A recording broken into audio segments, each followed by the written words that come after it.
I'm Alexander Key. I'm a associate professor of Arabic and comparative literature here at Stanford. One of the things that I've been like snatching moments of time when my kids have been interrupting me in the little snippets of work time I get in our current situation is this poetry translation challenge that a colleague of mine on the East Coast, Kevin Blankenship, has been running, that's kind of got increasingly big over recent weeks.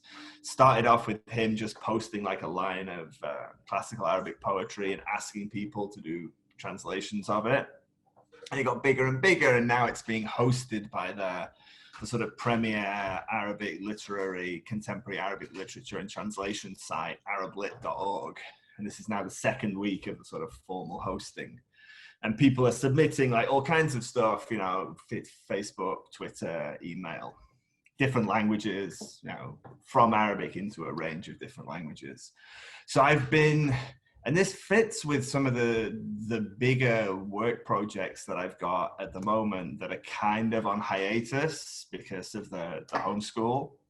And one of those is this big translation that I'm doing, or this translation that I'm doing of this work of literary criticism. So it's a book of literary criticism. It was written about 1,000 years ago in Arabic by a Persian-speaking Abdul Qahir al-Jurjani in sort of what's Gorgan, which is just kind of south of the Caspian Sea in what's now Iran.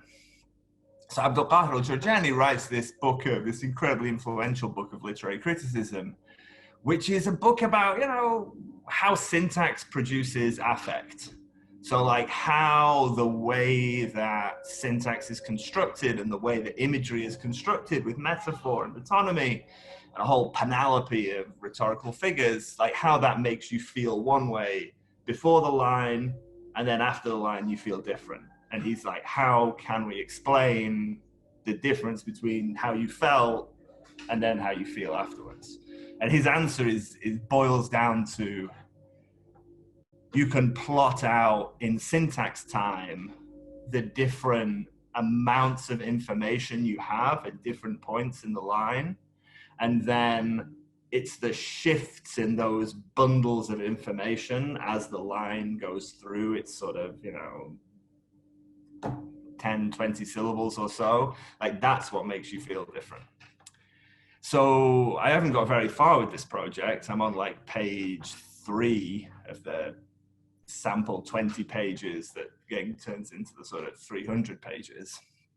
But he has this question about, he opens with this sort of hymn in praise of knowledge. And I'll show you the translation I'm doing, and then I will.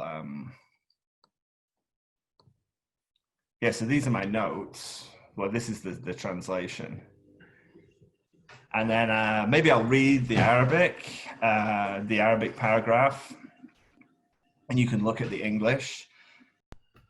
وبعد فإن إذا تصفحنا الفضائل لنعرف منازلها في الشرف ونتبين مواقعها من العظم ونعلم أي أحق منها بالتقديم وأسبق في استيجاب التعظيم وجدنا العلم أولاها بذلك وأولها هنالك إذ لا شرف إلا وهو السبيل إليه ولا خير إلا وهو الدليل عليه ولا منقبة إلا وهو ذروتها وسنامها ولا مفخرة إلا وبه صحتها وتمامها ولا حسنة إلا وهو مفتاحها ولا محمدة إلا ومنه يتقد مصباحها وهو الوفي إذا خان كل صاحب والثقة إذا لم يوثق بناصح لولاه لما بان الإنسان من سائر الحيوان إلا بتخطيط صورته وهيئة جسمه وبنيته لا ولا وجد إلى اكتساب الفضل طريقا ولا وجد بشيء من المحاسن خليقا. So I don't know, maybe you get kind of a sense of the sort of it's not pontificating, but this is a confident, authorial, theoretical voice. So he's like, look, let me tell you, ba-boom, ba-boom, ba-boom, ba-boom, ba-boom, ba-boom. Lots of parallel phrasings, ba-boom, ba-boom, ba-boom, ba-boom, ba-boom, ba-boom. And what he's saying is, there's this thing called ilm that's the most important. Like that's what it's all about. Right? We talk about scholarship, we talk about criticism, we talk about intellectual production. It's all about this thing called ilm. And, you know, how do you translate it? So first I went with knowledge, but then I thought like knowledge is kind of, I mean, knowledge is stuff we know already. It's like a body of knowledge. And this isn't really knowledge as it's not really a body of pre-existing stuff you've learned that he's talking about here. It's more like an approach. It's more like a practice. So then I thought maybe science. And so you swap out science would always be the winner. Science is the only path to anything. But then I thought that like the weight of calling literary criticism a science in English was so like heavy. And you know, there are like polemics about, is literary criticism a science? Is it not a science? There's all this stuff about DH. And I thought, yeah, he's not making that kind of polemical point. He's making a sort of banal point. He's emphasizing a point most people would agree with. So the science thing doesn't really work in English. I thought maybe theory in the sort of capital T sense. Yeah, theory is the only path to anything good, because that captures some of the sort of intellectual process that he wants to value. It's like a process of theory. You're not just saying it, you're not just repeating it, you know, just making it up. It's, you know, capital T theory. But then what stopped me doing theory was this moment where he says, well, he has in the bit before that he appeals to God in a sort of his own take on a formulaic opening prayer. And he says, I don't want to be one of the people,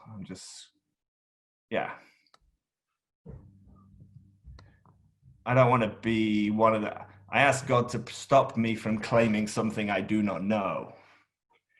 And that's the same word. So I ask God to stop me claiming something I do not theorize. Or translating it, yeah, I mean, so I went back to knowledge.